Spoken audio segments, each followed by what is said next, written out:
Ayan, ha? So now let's go back. Okay, so check if recorded pa ba to. Check ko yung recording. Okay, continue ang recording. Okay. Okay, 9 participants are here. All right. Let's do this. Okay. Post pa ba ako? Ayan. Okay. All right. So, the next disorder, guys, or the next endocrine disorder will be none other than yung ating mga thyroid disorders. Okay? Pag-usapan natin yung mga thyroid disorders. Okay? Mga thyroid disorders. Yun. Yan. Yan. So, thyroid disorders, okay, remember. Pag sa thyroid disorders, dalawa to, hyper and the hypo. Okay? So, hyperthyroidism and the hypothyroidism. Okay? The first disorder kasi pag-usapan natin will be your unahin natin yung mataas. Okay? Yung hyperthyroidism. Okay? The hyperthyroidism. Ayun. So, pag sinabi kong hyperthyroidism, sir, tumataas ang T3, ang T4, at saka yung thyrocalcitonin. Okay? There's an elevated levels of T3, an elevated levels of T4, and an elevated levels, guys, of your thyrocalcitonin. Yet, tingnan mo to dito.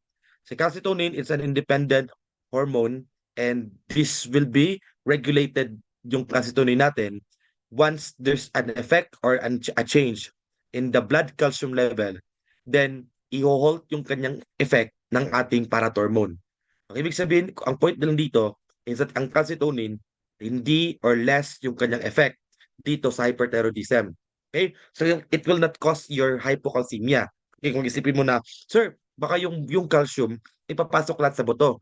Hindi pwedeng ganun. Kasi kapag nafe-feel ng ating ng ating parathyroid na nagiging konti yung calcium sa blood, magre-react agad yun. Okay? That's why the calcium levels will always remain balanced here. Okay? I mean the calcium level will be balanced. Okay? Yet there's an elevation of your calcitonin in the blood.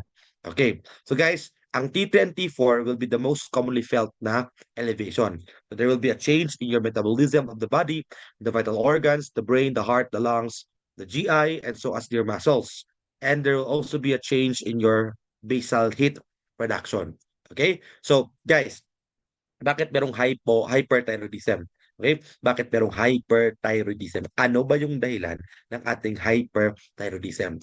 Number one, mga nurses, the first reason of your hyperthyroidism, number one, is that it is autoimmune in nature. Ano, sir? Autoimmune, which means, guys, that yes, in your autoimmune, that hyperthyroidism, there's the developing of your TSH autoantibodies. Okay? Nagde-develop yung katawan mo ng TSH or thyroid stimulating hormone autoantibodies ha. TSH autoantibodies ha. TSH autoantibodies. And this TSH autoantibodies, sir, okay, ina-atake nila yung mga TSH receptors. And once nabablock yung TSH receptors, the thyroid gland will be dull and magiging less yung kanyang tinatawag, guys, na yung kanyang reception sa TSH. Okay? Yan yun.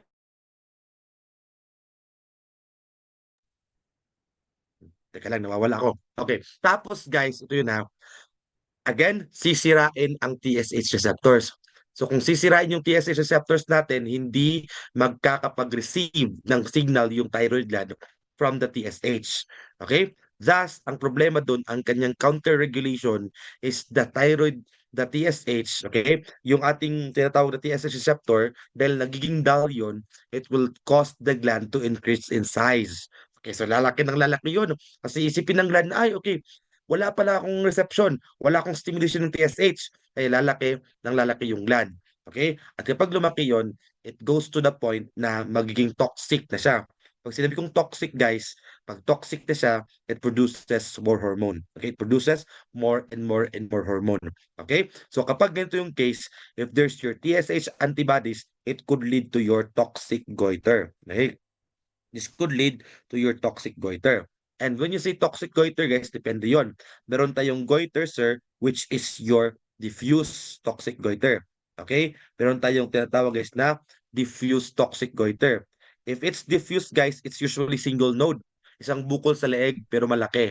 Okay? So kapag isang bukol sa leeg na malaki, common to sa mga lalaki. I mean sa mga babae, sorry, sa mga babae. And that is in the case of your Graves' disease, ha? Ano yun, sir? Graves' disease, isang bukol sa leeg na malaki. Autoimmune ang nature, common sa babae, Graves' disease. Okay? Tapos guys, yung isa naman guys is yung toxic goiter mo is ano siya, multinodular. Okay, sir, hindi isang bukol, maraming maliliit na bukol sa leeg. Okay? So kapag maraming maliliit na bukol sa leeg, autoimmune pa rin ito. And this is caused by your mga TSH autoantibodies pa rin. And in this nature, guys, maraming bukol. Anong tawag doon? Ito yung common sa mga lalaki, which is what you call as your Plummer's disease. Ano, sir? Your Plummer's disease. So both are mga, ano, sir, mga toxic na mga goiter. The Plummer's and your Graves' disease. And they are, ano sila, guys? Autoimmune in nature. Ano, sir? Autoimmune. Number two, another thing, sir, your hyperthyroidism, guys, could also be secondary to this what you call as your Hashimoto thyroiditis. Ayun, sir, Hashimoto thyroiditis. Okay? Hashimoto thyroiditis. Okay. Thyroiditis, guys, inflammation of the thyroid gland. Inflammation of the thyroid gland. Sir, ang cause niya autoimmune pa din. Okay? Isasabi ko siya, isasa, isasali ko siya sana sa autoimmune. Pero, ito yun eh, iba kasi yung nature niya. It's an autoimmune condition in which yung mga T cells, kaya yung mga T cells dito, inaatake nila yung thyroid gland. Kaya nagkakaroon ng inflammation. Kaya ano siya guys? It's an autoimmune inflammation. Okay? Autoimmune inflammation. Sir, therefore, if it's an autoimmune inflammation guys, it's considered to be a hypersensitivity reaction. Okay? It's considered to be your delayed hypersensitivity. Okay? Your Hashimoto thyroiditis is under the category of your delayed hypersensitivity reaction, or that's your hypersensitivity type 4. Di ba? Meron tayong apat na hypersensitivity. Yung acid, di ba? Yung type 1, anaphylactic, type 2, cytotoxic, type 3, immune, and yung type 4 is your delayed, di ba? Yung acid, okay? So type 4 hypersensitivity ang Hashimoto. Pero guys, there's a gist in your Hashimoto thyroiditis. Nurses, take note. In the early stage of your thyroiditis, the inflammation will cause the oversurge of the hormonal production. So in the early, oversurge. Okay? Kaya in the early, mataas ang T3 and mataas ang T4. However, kapag late na to guys, tandaan mo, kapag late na to, kapag more than 1 month na ang inflammation, then that prolonged inflammation will damage the cells of the thyroid gland. Okay? So again, ulitin ko, if there's now your prolonged inflammation, so there will be your damaged thyroid cells. Okay? There will be your damaged thyroid cells. And once damaged yung thyroid cells, then your body will not be able to create the thyroid hormone. Kaya take note, kapag early stage ng Hashimoto, hyperthyroiditis. Pero kapag late stage, dahil sa inflammation, nasisira na yung mga cells. Kaya nung mayroon guys, hypothyroidism na siya. Kaya later on, sa hypothyroidism, makikita din natin itong ating Hashimoto na to. Pero late stage siya pag more than a month, or the best basis will be once damaged na ang mga cells. Okay? So yan yung tatandaan dyan. So Hashimoto thyroiditis early stage would cause hyperthyroidism. Number 3, sir, pwede din sir, unknown ang nature niya sir. Ano yun sir? Unknown ang nature. Sa hindi may paliwanag na pamamaraan, idiopathic, biglang tumaas. At yung pagtaas na to sir, usually is sobrang taas ng T3 and T4. Nag-oversurge. Ang tawag dun mga nurses, you call that one as your thyrotoxicosis. Ano sir? Thyrotoxicosis. That's why in your thyrotoxicosis, the cause is unknown. Okay? In your thyrotoxicosis, the cause case is your unknown. Okay? That's it. Number 4. Guys, take note. Another thing. Pwede din po na ang cause ng ating hyperthyroidism is the adverse effect. Okay? Adverse effect of the drug which is your levothyroxine. Okay? That's the adverse effect of your levothyroxine. Okay? Yan na, the adverse effect of your levothyroxine. Okay? Or that's your, ang pinakasikat guys na si Synthroid, di ba? Si Synthroid or si Levothroid, okay? Synthroid or si Levothroid. levothyroid. Okay? So yan yung mga common na mga causes guys ng ano yon, ng hyperthyroidism. And the most common form of hyperthyroidism is none other than yung lumalaki yung mata. At sino yun, sir? Yan yung mga toxic goiter, or sa toxic goiter, ang pinaka-common doon na merong eye or ophthalmopathy is none other than your Graves' disease. Ha? Si Graves' disease ang isa sa pinaka-common na cause ng hyperthyroidism. It's autoimmune in nature, ha? It's autoimmune. Okay? So yan yung sa hyperthyroid. Ngayon guys, we will go now to the laboratory test or your diagnostic test. Okay? Yan. Next slide ko na to, ha. In 5, in 4, in 3, in 2, and in 1. Sean, go. Okay. Next slide, guys. Take note, ha. Remember, diagnostic test of your hyperthyroidism. Una, mga nurses, number one, always remember this one, that the single best screening test for your thyroid problem is none other than your TSH levels. Ha? Again, ulitin ko, siya yung single best screening test. Ha? Ano yun? TSH levels. Why? Because meron tayong reciprocal dito na relationship or the inverse relationship of your TSH to the thyroid hormone. Kasi nga, di ba sabi ko kanina, the TSH levels, guys, ito yung ruling kanina. Kung naalala mo pa kanina, remember that when the T3, pag mataas ang T3 at saka yung T4, then your brain will counter-regulate that one through a negative feedback.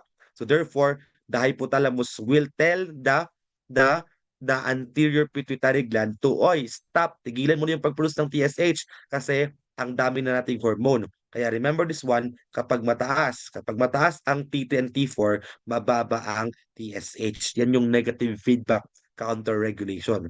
Okay? So that's why in the hyperthyroidism, take note, ha, in the hyperthyroidism, mataas ang T3, mataas ang T4. Kaya anong meron, sir? Mababa ang TSH. That's why this is a single best screening test for thyroid disorder. So in your hyperthy, again, ulitin ko, the normal TSH level is your 0.5 to 5. Okay? 0.5 to 5. Okay? That's your 0.5 to 5. Okay? Yan yung normal levels ng ating tinatawag, guys, na, yes, micro international units per liter. Yan yung normal na value ng TSH. So if the TSH is less than 0.5, which means low, take note, less than 0.5, low. So anong sakit yon? The case will be hyperthyroidism. Kasi di ba, they are inversely proportional. If the TSH level is more than 5, okay? If the TSH level is more than 5 ang TSH level, the TSH level, guys, is high. So anong case dito, sir? The case will be your hypothyroidism, ha? Magkaka-opposite yan sila. Okay? Siyempre, to confirm, kailangan, aside sa TSH level, kailangan din alamin mo yung T3 and T4. So dito, guys, mataas ang T3, mataas ang T4 levels. Ito talaga yung magiging primary baseline. Why? Because they will be the metabolic na mga hormones that could affect, that could result to the signs and symptoms. Ang normal na ano, guys, na T4, okay? Ang normal natin, guys, na T4, guys, okay? Ang normal na T4 natin is that would be your 5 to 12, di ba? That will be your 5 to 12 na micrograms, okay? Micrograms per DL. Yan yung normal na T4, okay? So i-connect mo lang yung ano, yung 5 ng TSH sa T4, 'di ba? Na pinaka-lowest. Pero iba sila ng label kasi micro international units ang TSH at saka micrograms per DL ang T4. While ito namang T3, guys, that's your 80 to 220. Okay? 80 to 220 nanograms per DL. Okay? So in your tawag, guys, in your hyperthy, the T3 and the T4 are high. Okay? At saka, guys, number 3. Guys, another test here is that the metabolism will be very high also. So in your funda or in your diagnostic test, you talk about this test. You have talked about this test, which is your basal metabolic rate. Okay? The basal metabolic rate. Sir, anong ginagawa, sir, ng basal metabolic rate?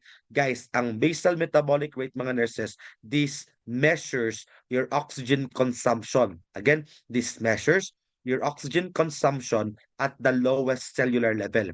Again, this measures your oxygen consumption at the lowest cellular activity, at the lowest cellular activity. So ang ibig sabihin, sir, pag nagpe-perform ka ng BMR, ito yung nangyayari guys in your BMR.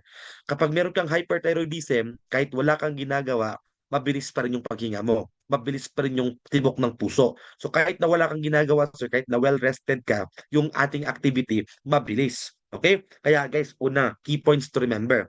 Pag BMR, in your hyperthyroidism, ha, mataas ang BMR kapag mataas ang T3 and T4. Okay? Pag mataas ang T3 and T4, mataas ang BMR. Which means guys, hypermetabolic yung pasyente.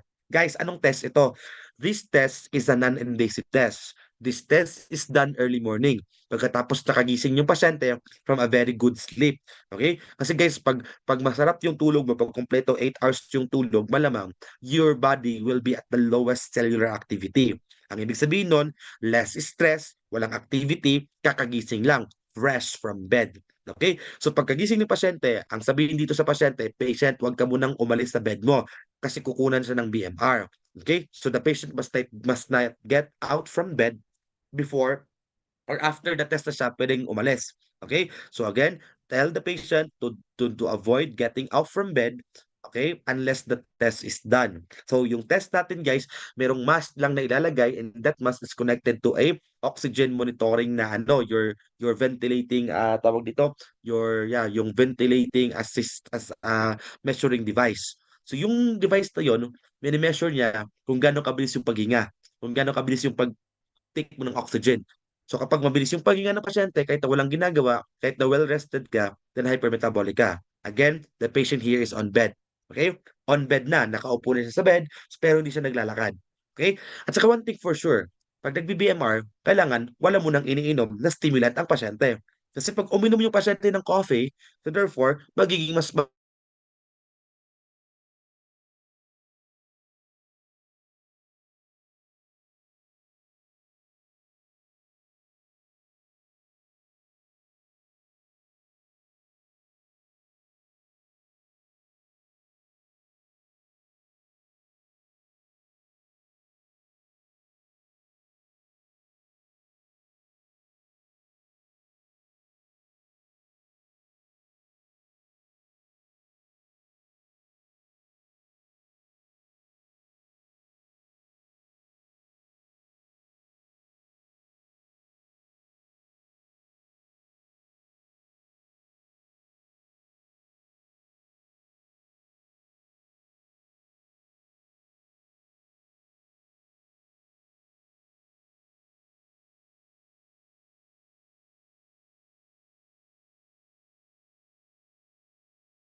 check. Ayan. Okay, guys, I'm back. I'm back again. Okay? So again, shit. Yung notes natin nawala din. Teka lang ha. Check ko yung screen. Oh, ako. Eto. Play ko yung whiteboard guys ha. Sino yung host? Sino nakakuha ng kapangyarihan ng host? Ikaw, Sir Joshua. Ayan. Ah, sino ba yun? Teka lang natin. Hanapin ko kung sino ang nakakuha ng kapangyarihan ng host. Okay. Hindi Ayun. ano po, sir. Friends po. Renz. Si Renz, ang nakakuha. Oh, Miss Renz. Nasa iyo ang kapangyarihan ng host. Ayan. Sige. Ikaw na lang. Panindigan mo na yung host mo, kapatid. Okay? Tapos, naka-record naman to. Ay, hindi. Okay. Yan. Recording in progress ba to? Okay, ayan.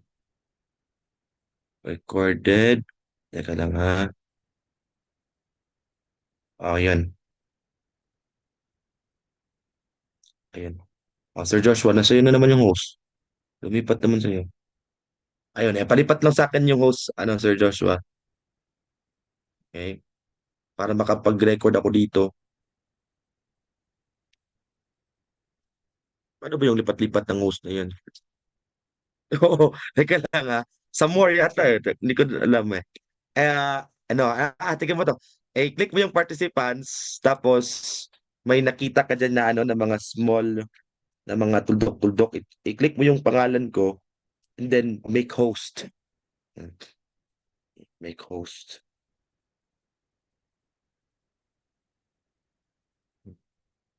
Yan, make host. Ayun. Okay. Alam ko na. Or, ikaw na lang mag-record. Okay, click mo lang Sir Joshua yung ano. Ay, okay. Ayun na. Nasa akin na. Nasa akin na ang kapangyarihan ng apoy. Okay. Yan. Gagamitin ko ng kapangyarihan. Okay. Naka-record pala. Again. Thank you, Sir Joshua. Masakit yung ulo. Alright. Let's do this. Okay. Let's do this. Ayan. Okay. And tumatawag na kasi yung guys. Yung tawag dito.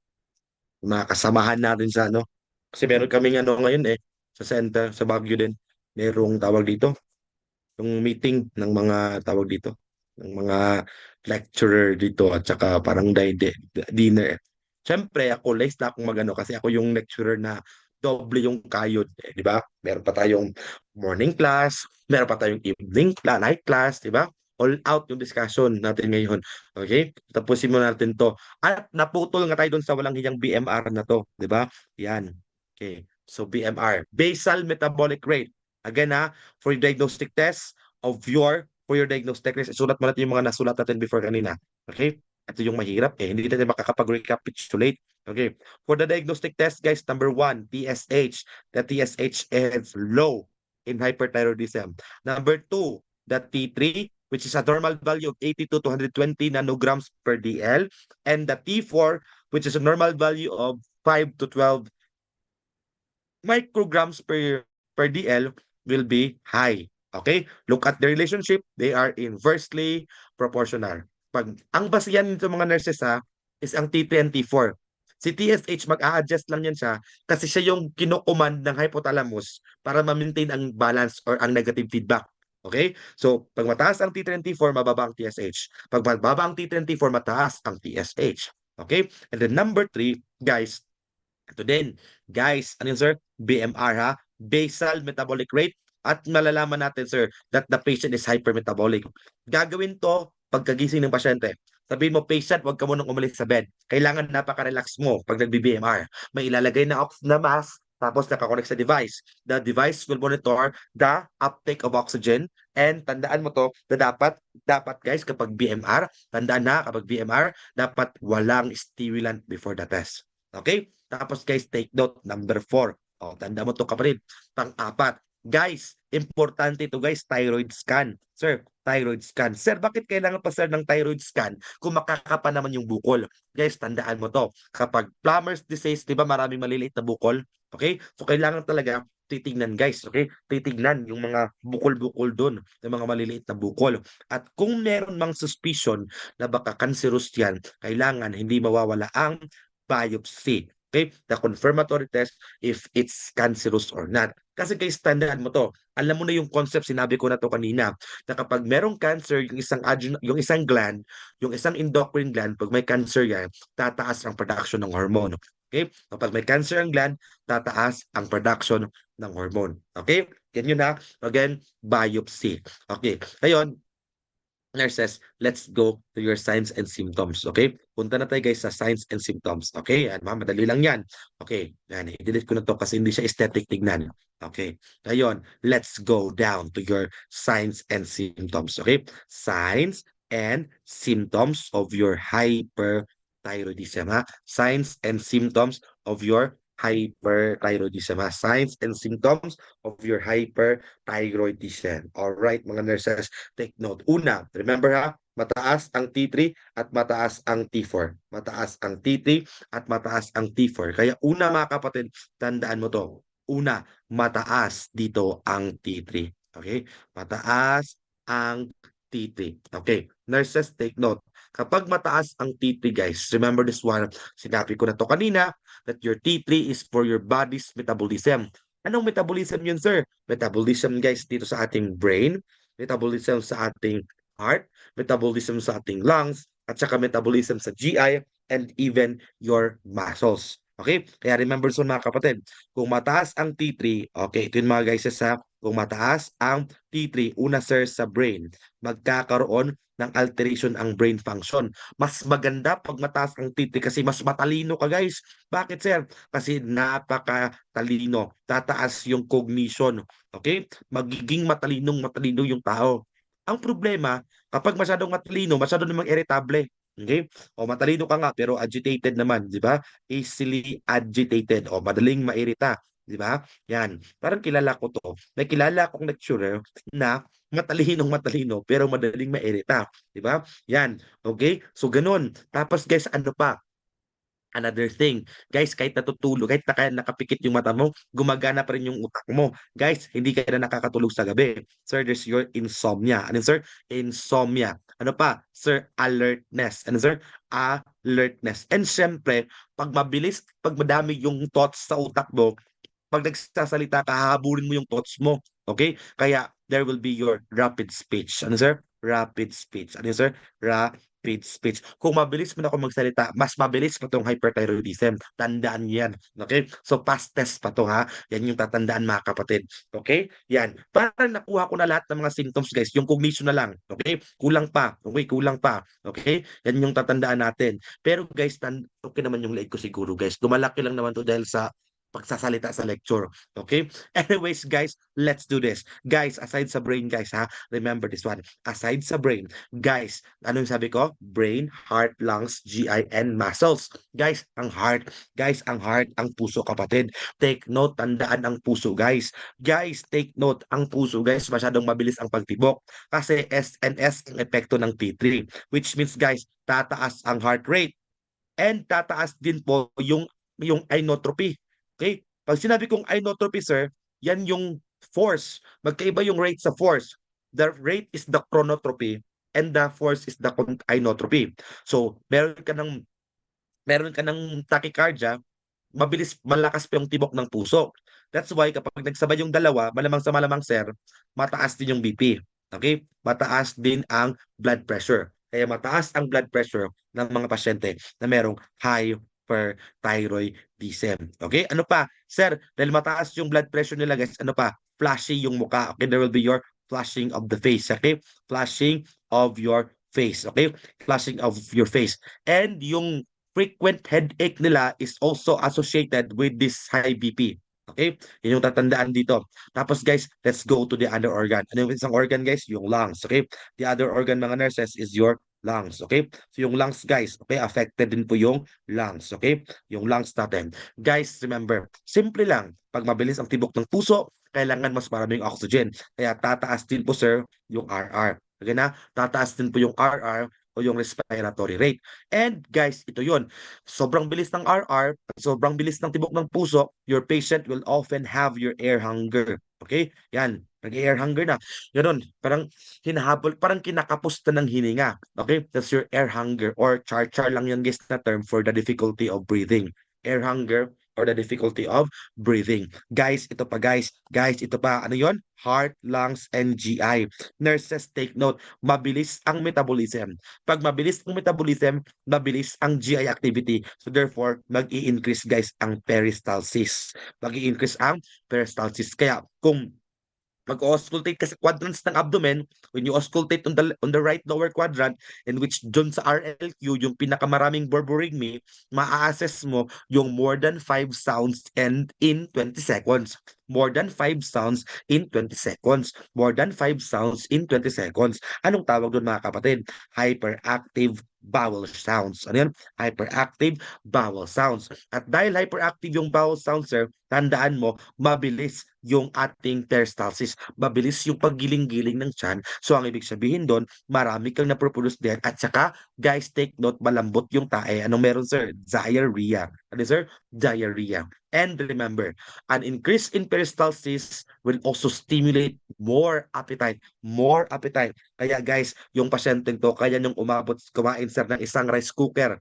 Okay? Na bigas, sir. Okay, syempre, dapat sinaing. Okay? Sir, there will be your voracious appetite. There will be your voracious appetite. Pero ang problema, sir, mabilis siyang kumain, pero sobrang payat naman ng pasyenteng to. Okay? So again, take note, mabilis kumain, malakas kumain, pero payat. Okay? So meron tong thin. Okay? Thin appearance or meron siyang weight loss. Okay? Thin appearance. Kaya pag yung pasyente guys, pagaan ng pagaan, tapos mas talong lumalakas yung pagkain, so suspected hyperthyroidism yan. Okay? Weight loss ang meron dito. Okay? Kaya masasabi ko, hindi talaga ako hypermetabolism. Hindi talaga ako hyperthyroidism. Kasi patagal ng tagal, pabigat man ako. So hindi pwede ganito. Di ba? Voracious lang yung appetite, pero hindi ako pagaan ng pagaan. So hindi pwede. Okay? So normal. Okay? Congratulations. Normal tayo kapatid. Okay? Yan guys, the other organ is your muscles. Guys, remember, ang mga muscles, guys, ang mga muscles, hypermetabolic ang muscles, sir. Kung hypermetabolic ang muscles, kahit wala kang ginagawa, gumagalaw. Hindi naman sa seizure, tremors lang. Ano sir? Tremors lang ha. Ano sir? Tremors. Okay? There will be your tremors. Okay? There will be your tremors. Okay? Tapos mga nurses, take note, ito pa. Guys, tandaan mo to. Guys, hindi lang T3, hindi lang T4. Tataas din po guys ang sinabi ko na mataas din yung T4. Okay, sir. Pag mataas ang T4, guys, pag mataas ang T4, tandaan mo to. Sir, mainit ang katawan ng pasyente. Okay? Mainit ang katawan. Mag-i-increase yung kanyang basal heat. Okay? Or yung kanyang body heat. Therefore, dahil mataas yung kanyang body heat, sir, yung pasyente is risk for hyperthermia. Okay? Risk for hyperthermia. Kaya, pag ilalagay mo yung pasyenteng to kung ilalagay mo to sa Tugigaraw or sa Dagupan or sa Dipolog, yung mga sinasabi ko na mga lugar, andyan ang portal ng impyerno, guys. Bakit? Ang init ng mga lugar na yan, di ba?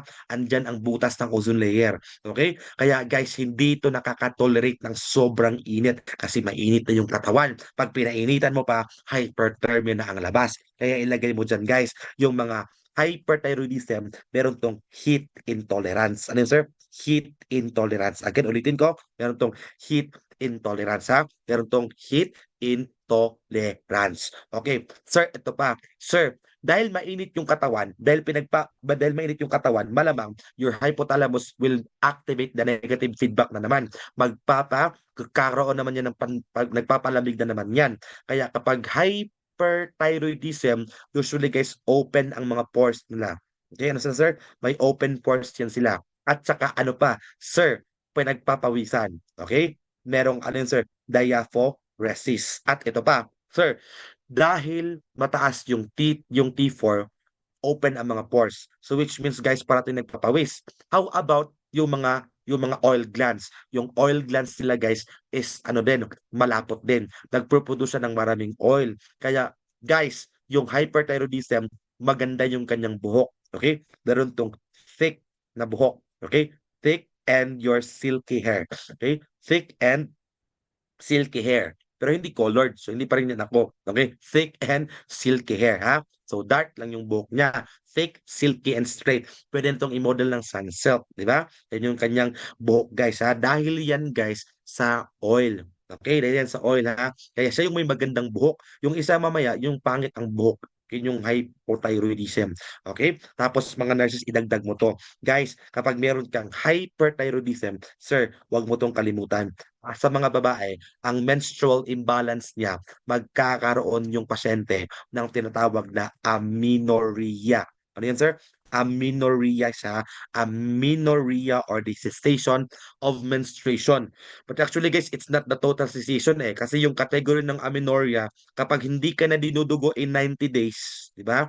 Pag hindi na dinudugo guys in 90 days or in 3 months, yan yung amenorrhea. Okay? So yan yun ha. Tandaan natin guys ha. So again, ulitin ko. amenorrhea ang kanyang menstrual imbalance. Okay, so yan yung ating tinatawag guys na mga signs and symptoms. Kaya i-copy mo na yan, i-screenshot mo na yan. Kasi in the next slide na natin to, in 5, in 4, in 3, in 2, and in 1. Let's go. Okay, guys, aside sa signs and symptoms, guys, ilagay mo dyan, guys. Ilagay mo dyan. Delikado ang hyperthyroidism kasi guys, tandaan mo, ilagay mo dyan yung kanyang danger. Sir, ano yung danger ng hyperthyroidism? Ang danger niya is yung crisis. Okay ha? Meron siyang crisis at ang tawag sa crisis niya is your thyroid storm. Okay, ano sir? Thyroid storm, di ba? Thyroid storm ang kanyang crisis, di ba? Thyroid storm, di ba? So, kapag thyroid storm, yung pasyente parang naka-flame on. Di ba? Wow, parang si Johnny Storm. Kung nakapanood ka ng Deadpool to, di ba? Yung cameo ni ano guys, yung cameo ni ano, yung cameo ni Captain America doon, di ba? Naging Johnny Storm, nag-flame on. Pag sinabi kong flame on, iinit ng iinit yung pasyente. Bakit, sir? Kasi tataas ng masyado ang production ng T3 and T4. Anong tawag dun, sir? Thyroid storm, ha? That's the crisis of hyperthyroidism, ha? Thyroid storm. At ilagay mo dyan, kapatid. Ilagay mo dyan. Tandaan mo, may mga triggers pa to, yes or no? Yes, ilagay mo dyan. May mga triggers ang ating thyroid storm. Guys, number one trigger. Ang number one trigger talaga, guys, is inoperahan yung pasyente dahil hindi siya prepared. Okay? Unprepared surgery. Kaya before mag-opera-opera sa mga hyperthyroidism, mag control muna ng T3 and T4 levels. Ano pa sir? Sir, unprepared din na labor and delivery. Ito yung applicable sa mga babae. Okay? Pag yung mga buntis na nagkaroon ng yung mga Graves disease na nagkakaroon ng nabubuntis, pag nanganganak yun, tumataas yung T3 and T4. Okay? Number 3, sir, tumataas yung T3 and T4 secondary to your stress. Okay? Secondary to your stress. Okay? Tapos number 4, pag merong what? Infection. Pag merong infection. Yan yung trigger ng thyroid storm. Sir, ano bang nangyayari sa thyroid storm na to? In your thyroid storm, sir, nagdodoble. Tumodoble, tumitriple, umaapat. Okay? Sobrang taas ng T3 and T4. Okay? Sobrang taas ng T3 and T4. Kaya ano yung mga problema ng pasyenteng to? Number 1, sir, there will be hyperthermia. Okay? There will be your hyperthermia. Sobrang init ng katawan. Okay? Number 2, sir, ano pa? Sir, another problem, mabilis ang tibok ng puso. Kaya guys, tandaan mo, pwede Yeah, magkaroon yung pasyente yeah, good one mga calling for it. dysrhythmias. Again, pwede magkaroon yung pasyente guys ng mga The prayer, dysrhythmias. the At blood anong mga circulates dysrhythmias after yun? prayer. Okay. All the Anong time you mga have to watch TV. dysrhythmias yun, sir? Yung mga dysrhythmias na to, sir, okay? Yung mga dysrhythmias na to, these dysrhythmias will be yung mga ventricular dysrhythmias and atrial dysrhythmias which are tumataas yung heart rate. Anong case yun, sir? We have your atrial flutter. Okay, so pwede magkaroon siya ng atrial flutter. Ano ba yun? Atrial fibrillation, di ba? Ano pa? We also have your PVC, premature ventricular contraction. We also have your VTAC and even in worst case, your VFib, di ba? So ventricular tachycardia and ventricular fibrillation. So that's the effect of your thyroid storm. Sa heart rate lang yan, guys. Guys, number 3, hindi lang heart rate, guys. Kasali din po yung BP. Guys, pag mataas yung heart rate, sobrang taas din po ng BP. So there will be your hypertensive crisis. Ano yun, sir? Hypertensive crisis. At ang delikado sa hypertensive crisis is mai-stroke yung pasyente. Hindi lang stroke, guys, pwede rin. Pag yung clots pumunta sa utak, stroke. Paano pag napunta sa coronary artery? That will lead to your ACS or the acute coronary syndrome. Okay? That could lead to your ACS or your acute coronary syndrome. So these 3 are the danger in your thyroid storm. Okay? This is the danger in your thyroid storm. Kaya guys, wala nang intro-intro. Ilagay ko na dito, sir, ha? Kapag thyroid storm, anong management, sir? Kapag thyroid storm, always remember, ha? Kapag thyroid storm, ang management natin is magbibigay ka una, guys, ng mga antipyretics. Okay? Give your antipyretics, sir, for your fever. Pangalawa, guys, another A, anti-dysrhythmics. Then, sir, anti-dysrhythmics. Okay? Give your anti-dysrhythmics for your dysrhythmias. And lastly, sir, we could give also your alpha blockers. Ano yun, sir? The alpha blockers. Sir, sino yung alpha blockers, sir? Itong alpha blockers, sir, ito yung phentolamine. Ito yung phentolamine. mean. And that is the drug of choice for your hypertensive crisis. So kaya pag merong thyroid storm, pag nag-flame on ang pasyente, bibigyan mo lang siya ng mga AAA. At pang last na A na ibibigay mo is your anti-thyroid medications. Ano sir?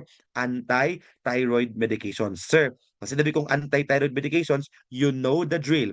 Alam mo na yun sila. Sino yun sila? Sir, meron kang KISS, the potassium iodide saturated solution or your Lugol's solution. Okay? And yung KISS, ano pa? We also have here your PTU, the propyl thiouracil. Okay? Or yung mga methimazole. Ayun, sir? Methimazole or the tapazole. Okay? So yan yung mga anti-thyroid medications. Guys, yung dalawang to, their effects are different.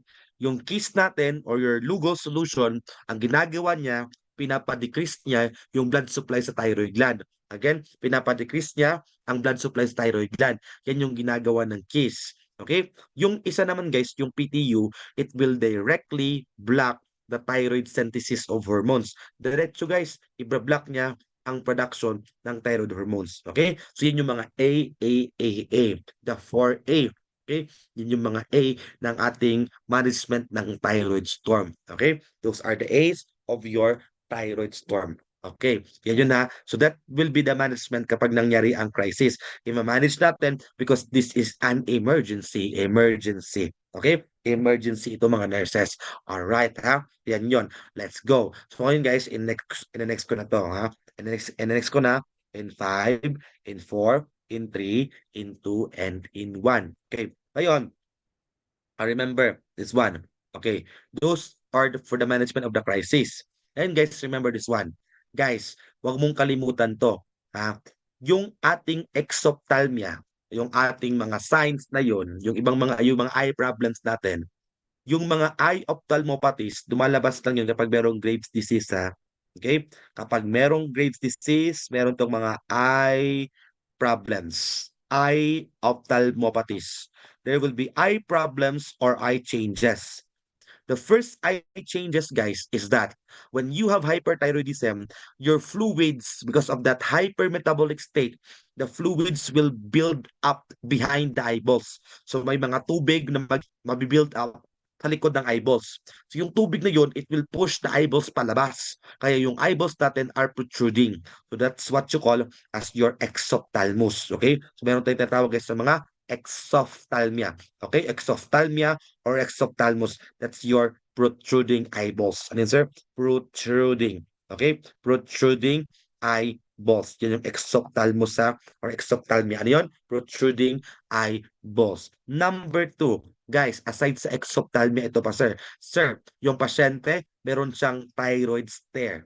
Ano yun, sir? Thyroid stare. Guys, kung gusto mo talaga ng partner na kapag tinitigan ka, parang natutunaw ka talaga, hanapin mo yung merong Graves disease, guys. Kasi pag ito tumingin sa'yo, guys, ikaw lang talaga. Ikaw at ikaw lang talaga. Mapapakanta ka talaga ng ikaw ay tila sining sa museyong di naluluma, guys. Ganun yung drama niyan, ha? Thyroid stare. So ano yung thyroid stare? It's a stare which has an infrequent blinking. Okay? It's a stare which has an infrequent blinking. So grabe to makatitig guys, di ba? Yan yun. Tapos guys, number 3. Alam mo na to ha, dahil yung pasyente hindi nagbe-blink, alam mo na magdadry yung eyes. Kaya alam mo na kailangan to ng eye drops. At alam mo na bantayan mo yung eyes kasi baka magkaroon yan ng infection.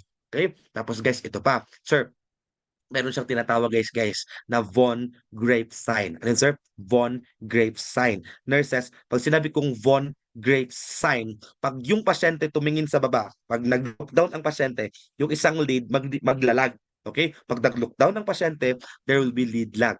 Okay? So yung von Grape sign, that's your lead lag. Ano yun, sir? Lead lag. Okay? Tapos guys, number 4, meron din niyang Geoffroy sign. Ano yun, sir? Geoffroy sign. Nurses, pag sinabi kong Geoffroy sign, sir, ano yung Geoffroy sign? Ang sa Geoffroy sign, ito yon sa akin, look up. Pag di ba, Von Grafe, look down. Okay, pag thyroid stare, look straight. Pag Von Grafe, look down. Pag Geoffroy sign, look up. Pag nag-look up yung pasyente, o ako, pag nag-look up ako, meron akong mga tinatawag na wrinkling sa forehead. Di ba, nag-wrinkle yung forehead. Yun yung normal na tao. Pero yung mga merong hyperthyroidism, pag nag-look up yan, parang nakabotox yung forehead, walang wrinkling. Okay? That's the absence of forehead wrinkling. Ano, sir? The absence of forehead wrinkling. The absence of forehead wrinkling when one looks up. Okay? Kaya pag meron kang pasyente na may duda ka na parang hyperthyroidism man to, simple lang yan. Look up, look down, and look straight. Look up, look down, and look straight. Diba? Doon mo ma-assess yung thyroid stare, yung von Grapes, at saka yung Geoffroy sign. Sir, forever ba na pangit yung mukha ng pasyente? Forever ba na magaganon yung kanyang eyes? Hindi, sir. Bakit, sir? Kasi kapag ginagamot yung hyperthyroidism, nalilesen yung tubig sa likod ng mata. Okay? Kaya with that, hindi sa permanent, temporary lang to. At ito pa yung tatandaan, guys. Guys, sumasakit yung mata nito, guys, pag dumadami yung tubig. Kaya pwede kang maglagay dyan ng mga cold compress at pag natutulog yung pasyente, kailangan elevated ang head of bed. Bakit kailangan elevated ang head of bed? Kasi para yung fluid mas makakadrain. So less ang pressure and less ang pain. Okay? So yun ha, kapag mga Graves disease, meron siyang eye problems or eye changes. And take note that these eye changes are just temporary. Ano sila, sir?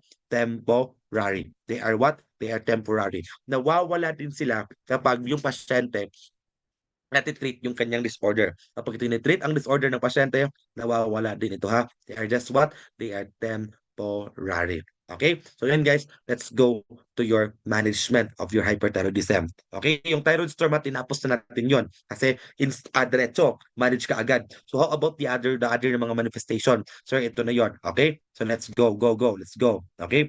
Ito yon.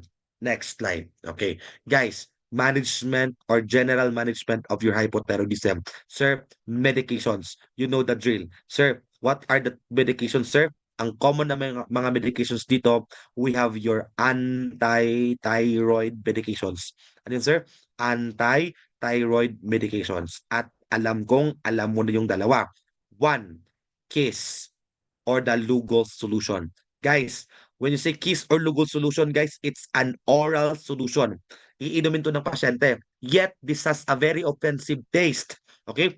Pangit ang lasa ng Lugols. That's why you need to mix this one with your fruit juice to improve the taste. Okay? And since this is an iodide solution, before giving this to your patient, since it's an iodine, you need to check if allergy yung patient sa seafoods. Okay? Number 2, we have your profile thiouracil. Okay? We have your PTU or that's your profile. Okay? PTU, that's your profile thiouracil. Ha? PTU or your profile thiouracil. Sir, this medication will directly block the production of your thyroid hormones. Your KISS, it will decrease the blood supply. That's why if you're taking KISS, the vascularity of the gland will decrease. That's why pag nakakiss yung pasyente, if your patient is taking Lugol solution, the size of the gland will decrease. Okay? So your kiss will lessen the size of the gland. The PTU will directly inhibit the gland. Okay? Yung tatandaan ha.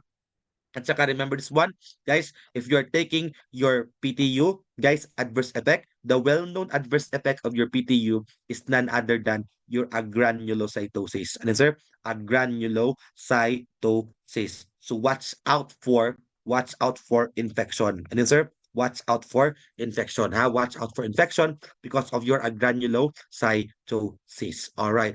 Guys, number three. Number three. Aside from that one, sir, another medication. This third medication, guys, is given, okay, in order to destroy your thyroid glands. The thyroid hormone, the thyroid gland. I-destroy yon. Ayun, sir, that's your radioactive iodine uptake. Okay? Radioactive iodine uptake.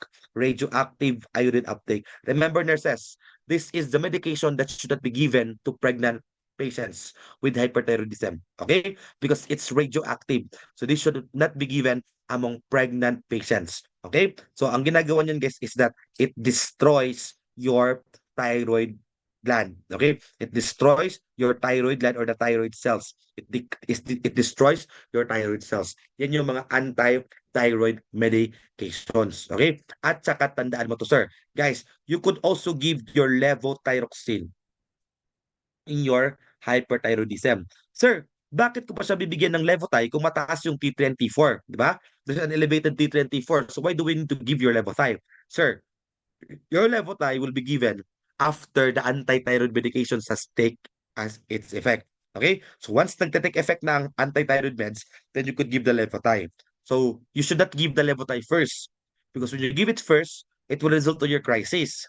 So you need to give this one after the anti-thyroid medications have took effect. Okay? So that's why I give you yung Levotide. So ang purpose niyan is to put the thyroid gland at rest. Okay? To put the thyroid gland at rest. Okay? So once well rested ang thyroid gland, so less stress, less ang kanyang production ng hormones. Okay? So that's your levothyroxine. But remember ha, itong levothyroxine, this is the medication that should not be given during your thyroid storm. This should not be given during your thyroid storm. Okay? And guys, ito pa, for your heart rate, you could give your beta blockers. Okay? Since there's a very elevated levels of your heart rate, you could give your beta blockers. Okay? Beta blockers. And syempre, for your fever, there will be your what? Antipyretics. Okay? For your fever, that will be your antipyretics. Okay? The antipyretics, guys. Okay? And if this medication, syempre, the medications will not work, as always, the last resort, take note, there will be your surgery. And our surgery here would be the removal of the thyroid gland, and that would be your thyroidectomy. Okay? The thyroidectomy will be our surgery, and that would be the removal of the thyroid gland. Okay? So yan yung thyroidectomy natin. Okay? So remember mga nurses, take note of this one. Yung mga nakalagay dito, the anti-thyroid medications, the thyroidectomy, once these procedures or these medications are given, they will share the same problem post-op and after giving the medication. Why? Because all of them, they suppress the thyroid gland production of hormone. So with this, we could go to the next disorder, which would be your hypothyroidism. Okay? So because that's the effect of the management of your hyperthyroidism. Again, ulitin ko, ang mga management ng hyperthyroidism could result to your hypothyroidism. That's the connection of these two. Okay? So, pwede siya na mag-lead into the hypothyroidism mga nurses. Okay? Anyways, guys, sige, screenshot niyo muna yan ha. In 5, in 4, in 3, in 2, and in 1. Okay? Yan. So, yan. Okay. Anyways, ayan na. Yan. So, at least screenshot yun na. Okay. So, yun yung ating ano guys. For today, time check ko muna guys. Okay. So, yan. Okay. Guys, yes. Ito yun na. So, for today's meeting guys in discussion, I cannot make it up to 10 kasi meron pa akong hinahabol guys na meeting namin which will be on 9:30. Okay? So kailangan ko pa mag-alis dito ngayon and then yeah, I will have our meeting by 9:30. Okay? Anyways, guys, tawag dito. We will resume our discussion tomorrow. Okay? So bukas lang tayo mag-discuss at pagtapos dito, kasali yung mga electrolytes at saka yes, yung mga mag-electrolytes at saka mag-endocrine tayo bukas. Yung electrolytes natin tomorrow, isasabay natin yon dun sa mga disorder nito na merong electrolyte, which is your Cushing's, okay, at saka yung Addison's. So doon natin ma-appreciate yung electrolytes kasi I don't want to discuss the electrolyte as a single topic. It should be mixed or blended in your mga disorders para mas appreciate natin siya. Okay? So yan yun. So yung recordings natin, and it will always be available. Okay? So I need to call this one up kasi I still have a meeting na i-attend. Okay? So it will be a dinner meeting, late dinner na po. Same time pa rin tomorrow, sir. Vince, ano pa din, it will be on 6 p.m. pa din. Because, ano guys, gusto ko sana magklase talaga ng maaga. But the problem is, meron akong class from 8 to 5. So, dito lang din sa Baguio. So, that's why hindi ako makakapag morning session.